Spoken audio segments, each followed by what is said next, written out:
sticking with us. My next guest is a man so grumpy he could spoil the Grinch's Christmas. Will you please welcome the fabulous Jack D, ladies and gentlemen.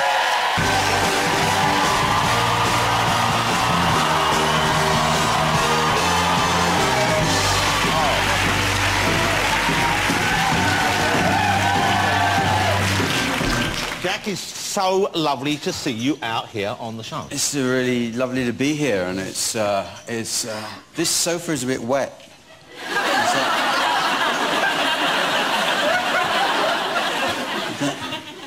I'll put up with this, okay. You're very understanding. You put me in a green room with 4 of the smiliest people I've ever met. Look at them, they're lovely. Look. Brian has this. Look at them. What are you trying to do to me? Look at him. Brian has a smile you can see from space. Look at him. Unbelievable. And Olivia is so fantastic. Look at Olivia. She's lovely, isn't she? Yeah.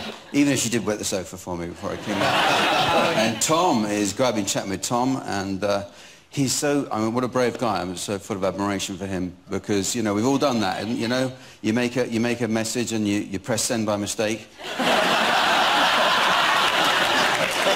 Now, and then you deal with the consequences. Yeah, but he's dealing with it well.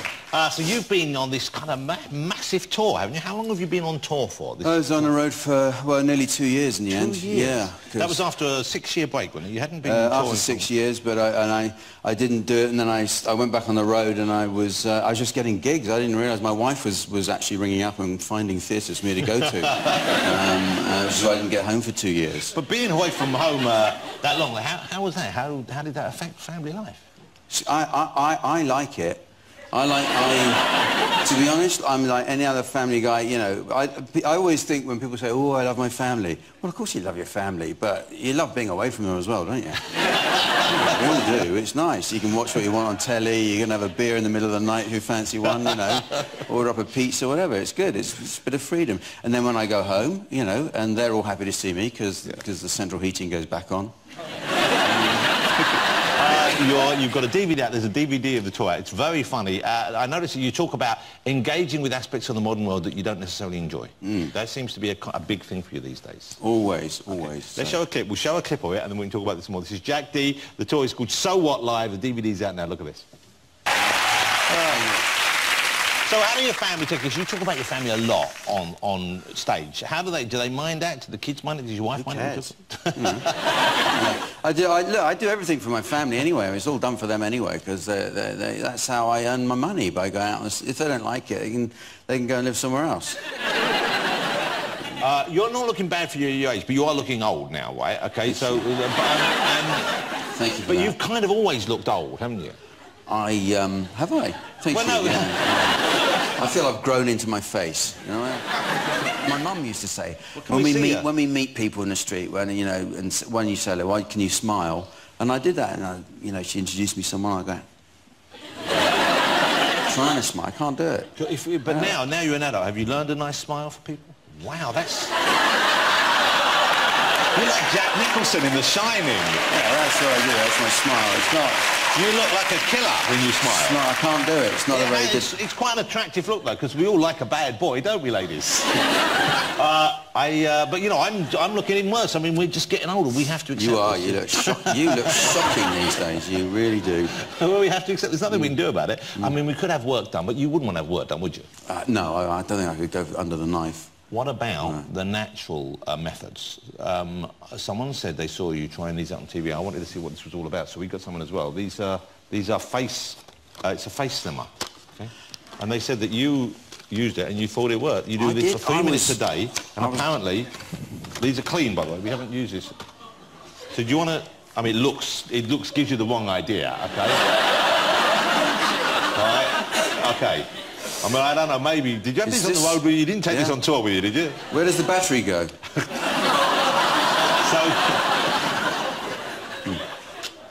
So you put it in your mouth. Well, I've got to read the instructions. You start. To get and maintain the perfect visage, don't need cosmetic surgeon's knife. All you need is the face slimmer. This is from Japan. Solution to sagging facial skin, yes. Eye wrinkles, yes.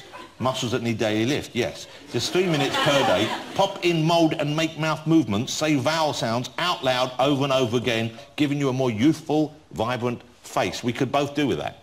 I mean, look, you could, so I'll go along to encourage you. OK, let's try it. So you put it in, and then you have to make loud vowel sounds and exercise the muscles. Mm.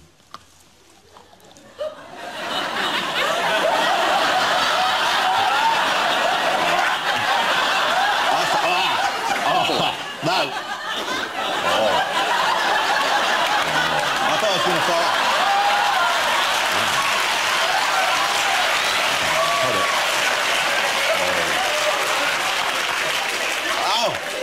You're putting all the lips inside your mouth, you idiot. Oh. No. You don't put like... How do you put it in? Don't spit at me. Well... OK, let's do this. This is an image no one wants to see, ready? Oh. Close your eyes. Mm-mm. No, don't touch me!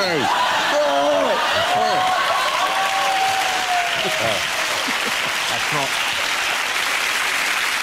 So, on the road, I know a few years ago...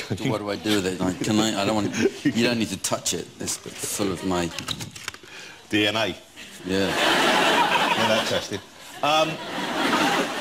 I remember talking to you on the road, and to alleviate boredom, I think, but also to you know, to keep yourself active and interested and engaged. You were learning guitar, weren't you, for a while? You were learning guitar on the road. Yeah.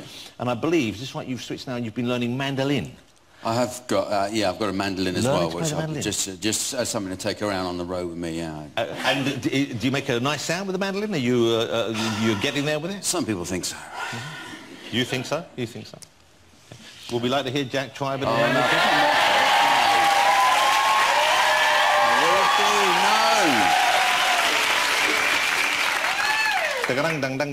Dang. So what can you play?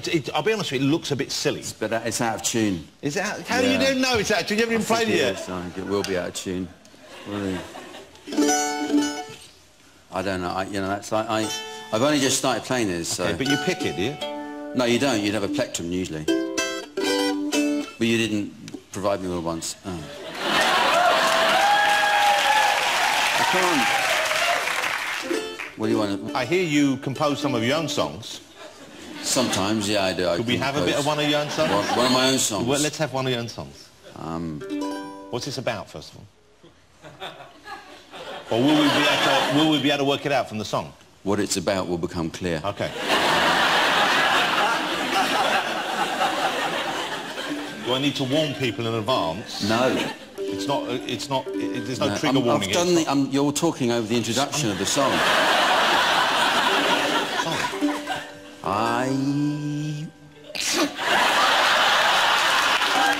Beautiful so far.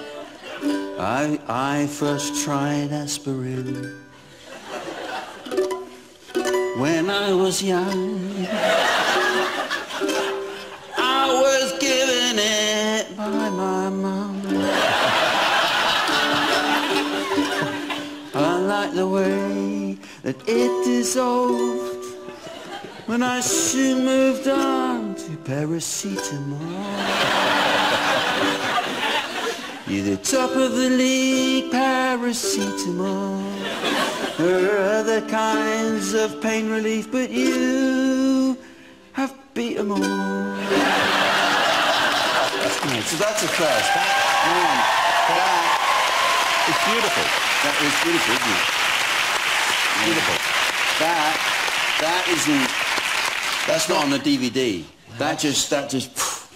Is that a cautionary tale? If you take heroin, then you can't stop.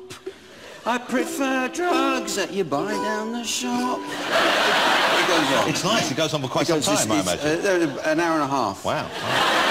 Ladies and gentlemen, Jack D's DVD, So What Live, is out now. It's very funny. He's one of the best in the business. Mr. Jack D, ladies and gentlemen. Great song, yeah. That's it. Okay. Jack D, don't go away, because coming up we've got science and a big experiment from Professor Brian Cox and live music from the fabulous Ellie Goulding. So see you in a couple of minutes.